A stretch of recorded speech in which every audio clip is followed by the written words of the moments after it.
My husband of 4 years told me he was working out of town 5 days a week.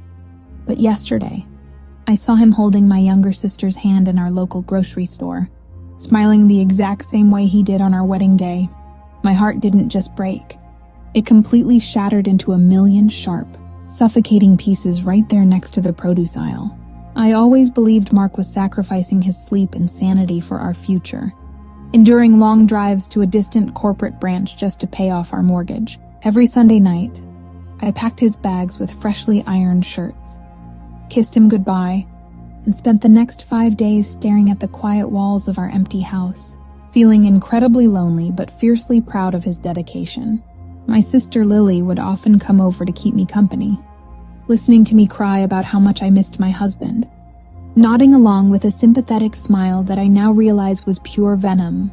Before we dive into the terrifying details of how I uncovered their twisted web of lies and exacted a devastating revenge, please hit that subscribe button right now to support my journey and make sure you never miss another confession. Seeing them together felt like a physical blow to my chest, a sudden loss of oxygen that made the world tilt violently on its axis. Mark had his arm wrapped tightly around Lily's waist, whispering something into her ear that made her throw her head back in familiar, high-pitched laughter.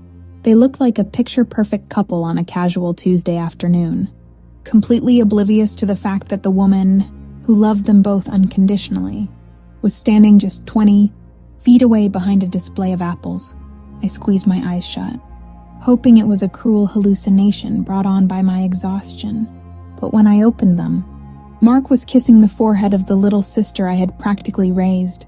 Panic, hot and blinding, surged through my veins, followed immediately by a sick, hollow dread that rooted my feet to the linoleum floor. I wanted to scream, to run over and rip his expensive jacket, to demand to know how long they had been turning my life into a pathetic joke behind my back. Instead, a cold, unnatural numbness washed over me, a survival instinct that told me to stay hidden, watch, and gather every single piece of evidence before they even knew I was onto them. I pulled out my phone with trembling hands, my fingers slick with cold sweat, and took 3 crystal clear photos of my husband and my sister, sharing an intimate laugh over a basket of strawberries.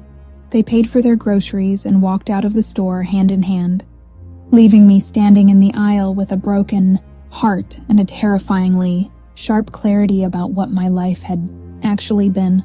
I followed them at a safe distance, my car trailing theirs through the familiar streets of our suburb, my mind racing with every single lie Mark had told me over the past 2 years about his exhausting, out-of-town assignments.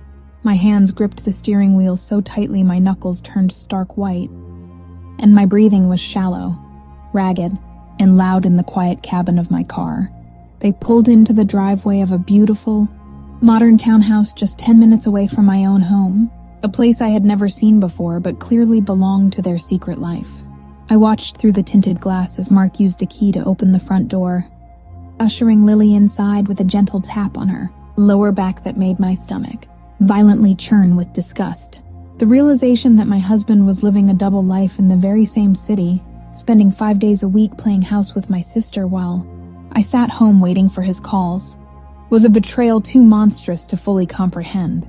I sat in that running car for 3 agonizing hours, watching the lights in the upstairs bedroom turn on, my tears finally flowing freely, burning my cheeks as I realized my entire marriage was a meticulously crafted illusion. Every text message Mark sent me saying he was stuck in a late-night meeting, every phone call where he sounded tired and told me he loved me, was a calculated performance designed to keep me blind.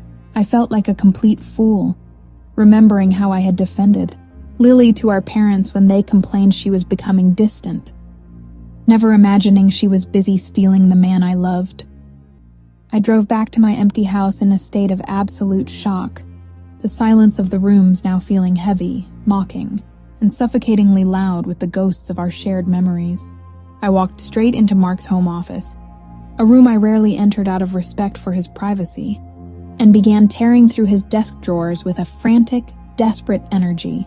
Among the neat stacks of tax returns and corporate folders, I found a small velvet box containing a key to the townhouse I had just discovered.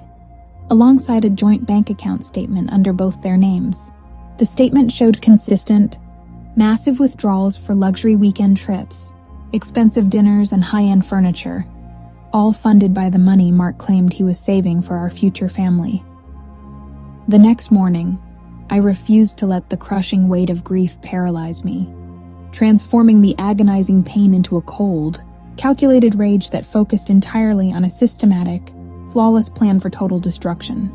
I contacted the best forensic divorce attorney in the state, a woman known for stripping unfaithful spouses of every single asset they possessed, and presented her with the photos and bank statements. My lawyer smiled, a sharp, predatory expression that gave me a sudden surge of fierce validation, and told me we had enough ammunition to completely ruin Mark financially and socially.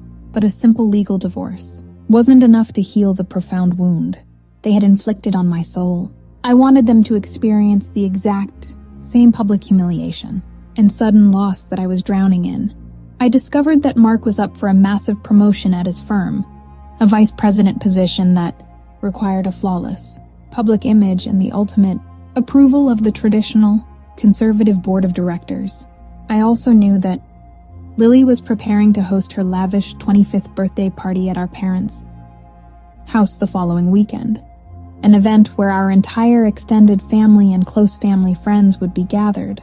I spent the next 4 days pretending everything was perfectly normal, answering Mark's fake, loving text messages with sweet replies while my heart hardened into absolute stone.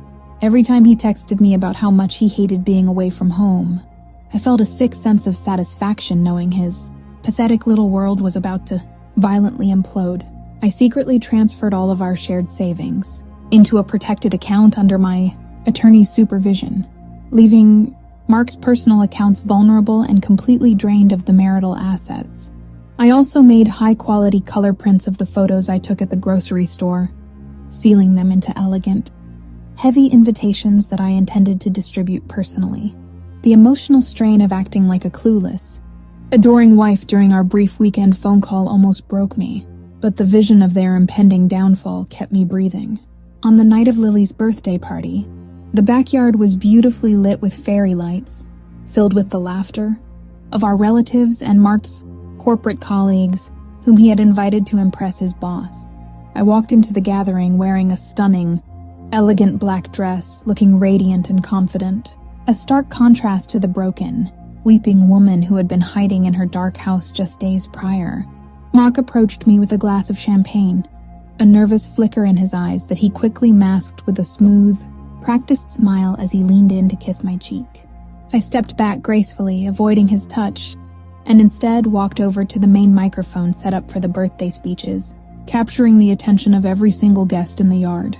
I looked at my sister, who was wearing a beautiful white dress, looking innocent and pure, and smiled warmly before clearing my throat to speak into the microphone. I announced to the crowd that I had a special, unforgettable birthday present for my sister, a tribute to the incredible, secret bond she shared with my husband over the past 2 years.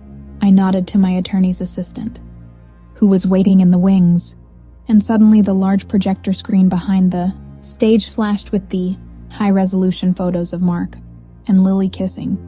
The entire yard went completely silent, the laughter dying instantly, as our parents gasped in horror and Mark's boss stared at the screen with absolute disgust and disbelief. Mark rushed toward the stage, his face pale as ash, screaming at me to turn it off. But I calmly handed him the finalized divorce papers and a copy of the lawsuit for marital fraud. Lily began to wail, dropping her wine glass onto the stone patio, realizing her reputation, her relationship with our family, and her entire future were completely destroyed in a matter of seconds. Within a month, Mark lost his job, his savings, and his dignity, while Lily was entirely disowned by our family, leaving them trapped in a miserable, toxic townhouse built on lies. What do you think about how I handled this ultimate betrayal from the people I loved most? Did the punishment fit the crime? Share this video with anyone who needs to remember that karma always finds its way back to those who break your heart. In the end, the deepest wounds don't kill us.